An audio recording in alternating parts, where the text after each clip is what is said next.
प्रभु तेरी वाणी जीवन की रोटी, नैनों की ज्योति अंधेरा मिटाती।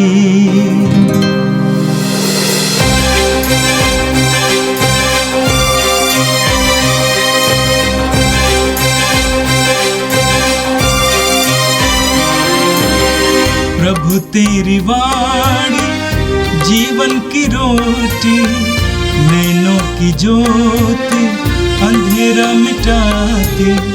प्रभु तेरी वाणी जीवन की रोटी, नैनों की ज्योति अंधेरा मिटाती।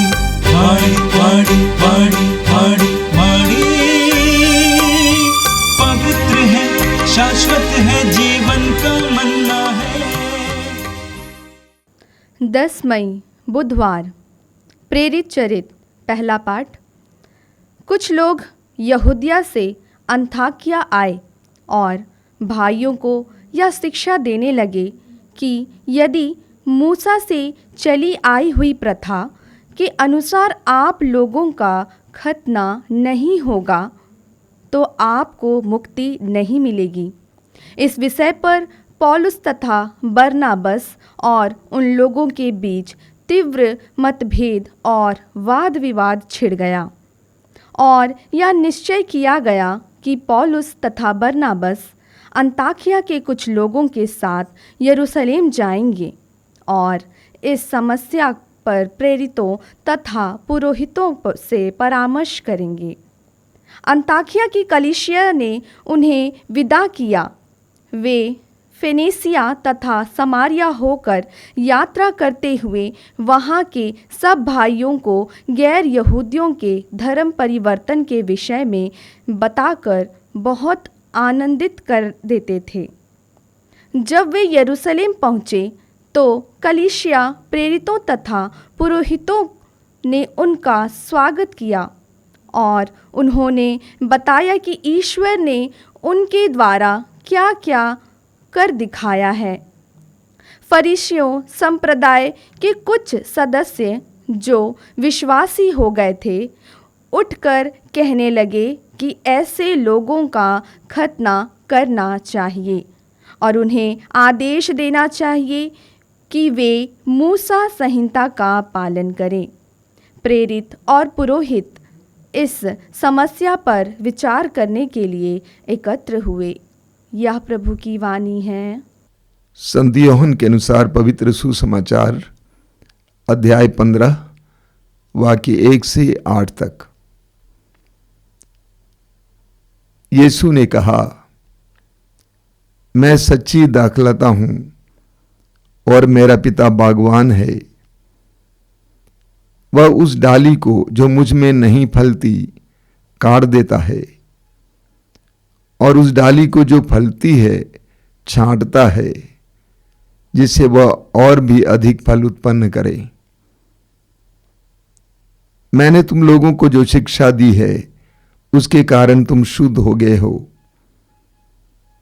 तुम मुझ में रहो और मैं तुम में रहूंगा। जिस तरह दाखलता में रहे बिना डाली स्वयं नहीं फल सकती, उसी तरह मुझ में रहे बिना तुम भी नहीं फल सकते। मैं दाखलता हूं और तुम डालियां हो। जो मुझ में रहता है और मैं जिसमें रहता हूं वही बहुत फलता है, क्योंकि मुझसे अलग रहकर तुम कुछ भी नहीं कर सकते। यदि कोई मुझ में नहीं रहता तो वो सूखी डाली की तरफ फेंक दिया जाता है। लोग ऐसी डालियां बटोर लेते हैं और आग में झोंक कर जला देते हैं। यदि तुम मुझ में रहो और तुम्हें मेरी शिक्षा बनी रहती है तो चाहे जो मांगो वह तुम्हें दिया जाएगा। मेरे पिता की महिमा इससे प्रकट होगी कि तुम लोग बहुत फल उत्पन्न करो और मेरे शिष्य बने रहो। यह प्रभु का दिव्य सुसमाचार है। ख्रिस्त प्रभु की जय। मेरे प्रिय भाई और बहनों, मतभेद के समय, विचार भिन्न होने पर, आपसी वाद विवाद के समय हमें क्या करना चाहिए, इसका एक सुंदर सा उदाहरण आज हमने पहले पाठ में सुना। आज का पहला पाठ प्रेरित चरित्र के अध्याय 15 से लिया गया था। प्रभु यीशु के शिष्य चारों ओर फैल गए और विशेष करके पौलुस और बारनबास गैर यहूदियों के बीच में सुसमाचार की घोषणा करते रहे। बड़ी संख्या में गैर यहूदी प्रभु यीशु में विश्वास किए, बपतिस्मा ग्रहण किए और कलीसिया के सदस्य बन गए। अब यहूदियों में खतने की प्रथा है, लेकिन गैर यहूदियों में खतने की प्रथा नहीं थी। आज के पाठ में आपने सुना, कुछ लोग यहूदिया से अंताकिया आए और भाइयों को यह शिक्षा देते रहे कि यदि मूसा से चली आई हुई प्रथा के अनुसार आप लोगों का खतना नहीं होगा तो आपको मुक्ति नहीं मिलेगी। इस विषय पर पौलुस और बरनबास तथा उन लोगों के बीच तीव्र मतभेद और वाद विवाद छिड़ गया और ये निश्चय किया गया कि पौलुस तथा बरनबास अंताकिया के कुछ लोगों के साथ यरूशलेम जाएंगे और इस समस्या पर प्रेरितों तथा अध्यक्षों से परामर्श करेंगे। बहुत सुंदर बात है। लोगों में वाद विवाद छिड़ गया। यहूदी विश्वासी लोग ये कहने लगे कि गैर यहूदियों का भी खतना होना चाहिए, तभी उनको मुक्ति मिलेगी। लेकिन पौलुस और बरनबास बिल्कुल इसके विपरीत थे। उनका मानना था कि यीशु मसीह पर विश्वास के द्वारा ही हमें मुक्ति मिलती है। परंपरा की रीति रिवाज की उस पूर्ति के द्वारा, खतने के द्वारा मुक्ति नहीं मिलती है। जब वाद विवाद छिड़ गया तो उन्होंने निर्णय लिया कि वे यरूशलेम चले जाएंगे और अध्यक्षों, बुजुर्गों, अन्य विश्वासियों के साथ बैठेंगे। हमें आज के पाठ से कई सबक मिलती हैं, कई शिक्षाएं मिलती हैं। सबसे पहली शिक्षा यह है कि हमारे बीच में, विश्वासियों के बीच में, मसीहियों के बीच में विचारों में भिन्नता आ जाए तो हमें बातचीत के द्वारा ही उसका समाधान ढूंढना चाहिए। प्रभु यीशु ने स्वयं कहा है कि कचहरी मत जाओ, उससे पहले बातचीत के द्वारा ही समाधान ढूंढो। हम विश्वासियों को हर समस्या का समाधान बातचीत के द्वारा, चर्चा के द्वारा, वार्तालाप के द्वारा ढूंढना चाहिए। दूसरी शिक्षा है कि समस्याएं जब आती हैं उस समय हम अध्यक्षों के पास जाएं, हमसे भी ज्यादा ज्ञानियों के पास जाएं, समझदार लोगों के पास जाएं, अधिकारियों के पास जाएं, बुजुर्गों के पास जाएं, जैसा कि संत पौलुस और बरनबास ने निर्णय लिया। ये एक महत्वपूर्ण शिक्षा है। अगली शिक्षा यह है कि जब पौलुस और बरनबास अध्यक्षों के पास आते हैं, प्रेरितों के पास आते हैं, प्रेरित बड़े आत्मीयता के साथ उनका स्वागत करते हैं। उनके मन में कोई पूर्वाग्रह नहीं था, कोई गलत सोच नहीं थी, बल्कि पौलुस और बरनबास को सहृदय स्वीकार करते हैं, उदार हृदय के साथ स्वागत करते हैं। जब पौलुस और बरनबास यरूशलेम पहुंच गए, वहां पर भी बहुत सारे यहूदी विश्वासी लोग यही सोचते थे कि गैर यहूदियों का खतना होना ही चाहिए, तभी उनको उद्धार मिलेगा, मुक्ति मिलेगी। लेकिन शिष्य उनके वश में नहीं आते हैं। वचन में लिखा हुआ है कि प्रेरितों ने आपस में चर्चा करना शुरू किया। झगड़ा, मार पीट, मुकदमा, ये हम विश्वासियों और मसीहों के लायक शब्द शैली नहीं है।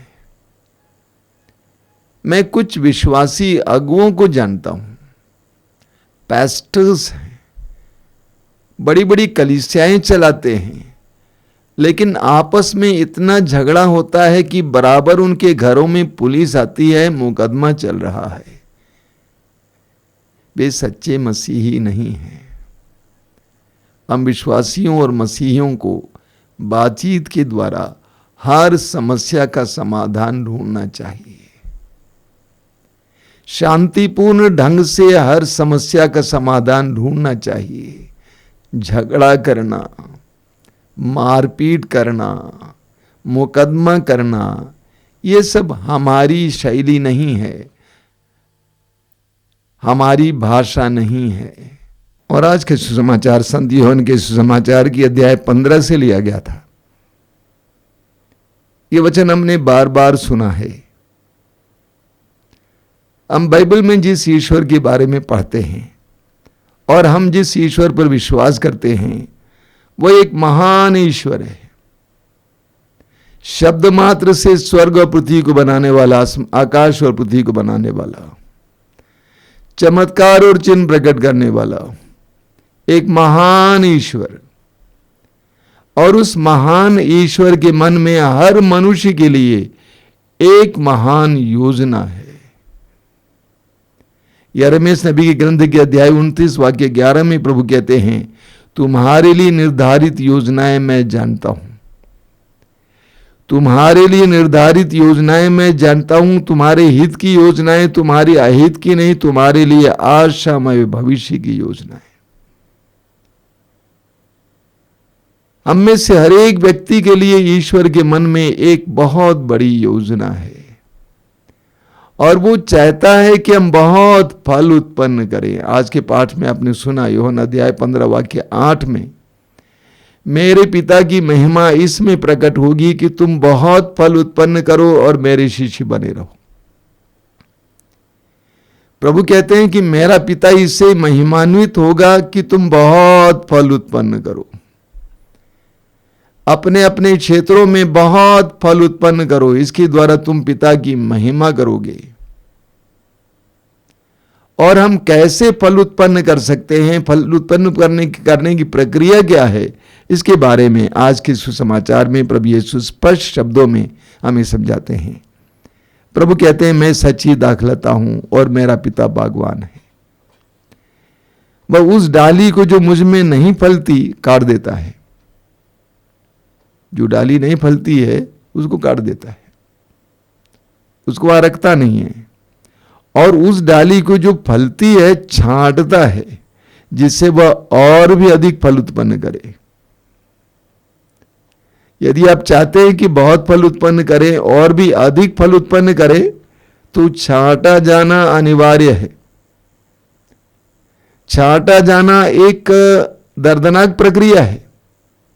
जब डाली को छांटा जाता है तो डाली को दर्द होता है, लगता है कि खत्म हो जाऊंगा, आगे नहीं कुछ होगा। कभी कभी हमारे जीवन में भी प्रभु ऐसे अनुभवों को आने देते हैं।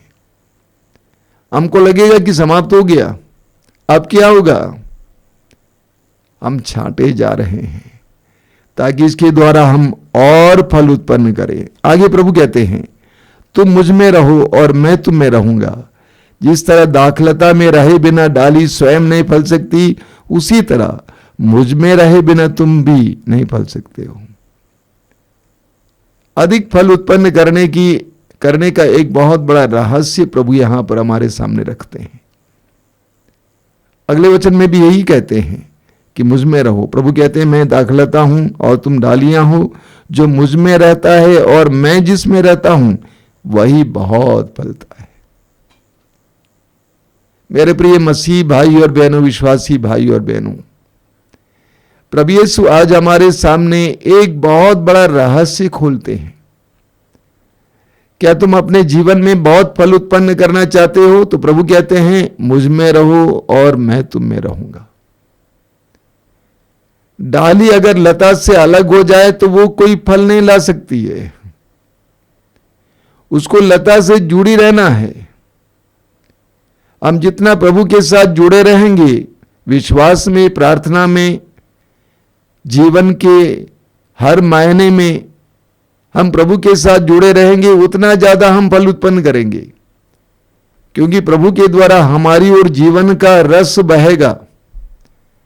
जब जीवन का रस हमारी ओर बहेगा तो अनायास ही हमारे ऊपर अच्छे अच्छे और बहुत ज्यादा फल दिखाई देंगे। वाक्य 5 में अंत में प्रभु कहते हैं, क्योंकि मुझसे अलग रहकर तुम कुछ भी नहीं कर सकते। मुझसे अलग रहकर तुम कुछ भी नहीं कर सकते। मैं कई मसीही और विश्वासियों को देखता हूं जिनके जीवन में बहुत सूखापन है। उसका एकमात्र कारण प्रभु से अलग रहना। प्रभु के लिए उनके पास समय नहीं है, उनके हृदय में और जीवन में स्थान नहीं है, इसीलिए वे सूखते जाते हैं। देखिए वाक्य 6 में प्रभु क्या कहते हैं, यदि कोई मुझ में नहीं रहता तो वो सूखी डाली की तरह फेंक दिया जाता है। लोग ऐसी डालियां बटोर लेते हैं और आग में झोंक कर जला देते हैं। जो लोग प्रभु से जुड़े नहीं रहते उनके बारे में बताया जाता है कि वे सूखी डाली की तरह फेंक दिए जाते हैं, वे सूख जाते हैं। आज मैं कई ऐसे मसीही परिवारों को देखता हूं, मसीहियों को देखता हूं जो सूखापन का जीवन जीते हैं। उसका मुख्य कारण प्रभु के साथ जुड़े ना रहना। आज ही एक बहन मुझसे मिलने आई थी, परिवार के सूखापन के बारे में बता रही थी। मैंने पूछा प्रार्थना में कैसी हैं? बहुत कमजोर है। मैंने कहा यही तो कारण है। यदि आप प्रभु के साथ जुड़े नहीं रहेंगे तो आप सूख जाएंगे। लोग ऐसी डालियां बटोर लेते और जला देते हैं। वाक्य 7 में एक शक्तिशाली वचन प्रभु हमें देते हैं, यदि तुम मुझ में रहो और तुम में मेरी शिक्षा बनी रहती है तो जो चाहे मांगो वह तुम्हें दिया जाएगा। प्रभु कहते हैं यदि तुम मुझ में रहो, मेरे साथ जुड़े रहो और मेरी शिक्षा तुम में बनी रहे, अर्थात तुम मेरी शिक्षा के अनुसार जीवन जियोगे तो तुम जो चाहे मांगो वह तुम्हें दिया जाएगा। कितनी जबरदस्त प्रतिज्ञा है। मेरे प्रिय भाई और बहनों, आज हम प्रभु से प्रार्थना करें कि प्रभु हमें विश्वास का वरदान दीजिए, हमें प्रार्थना का वरदान दीजिए, तेरे साथ जुड़े रहने का वरदान दीजिए, ताकि हम सूखे ना बल्कि हम फल उत्पन्न कर सकें, बहुत फल उत्पन्न कर सकें, तेरी महिमा कर सकें, तेरे सच्चे शिष्य बने रहें। आइए हम प्रार्थना करें। धन्यवाद देते हैं प्रभु आज के सुंदर वचनों के लिए। तेरे पवित्र वचनों के द्वारा तूने हमें जगाया है, हमारे सामने उस रहस्य को प्रकट किया है जो हम सुनना चाहते हैं। हम सभी चाहते हैं कि हमारे जीवन में, हमारे परिवारों में अधिक फल उत्पन्न हो। तूने हमें बताया कि तेरे साथ जुड़े रहने से ये संभव है। हम प्रार्थना करते हैं कि हमें भी प्रार्थना और विश्वास का वरदान दीजिए। हमें तेरे साथ जुड़े रहने की कृपा दीजिए, हमारे परिवारों को तेरे साथ जुड़े रहने की कृपा दीजिए। ये प्रभु यीशु इन वचनों को सुनने वाले मेरे भाई बहनों को आशीर्वाद देना। आज का संपूर्ण दिन उनके लिए आशीष का दिन बने, आनंद का दिन बने। हमारी इस प्रार्थना को ग्रहण कर, आमीन। प्रभु तेरी वाणी जीवन की रोटी, नैनों की ज्योति अंधेरा मिटाती। वाणी वाणी वाणी वाणी वाणी पवित्र है, शाश्वत है जीवन का मन्ना।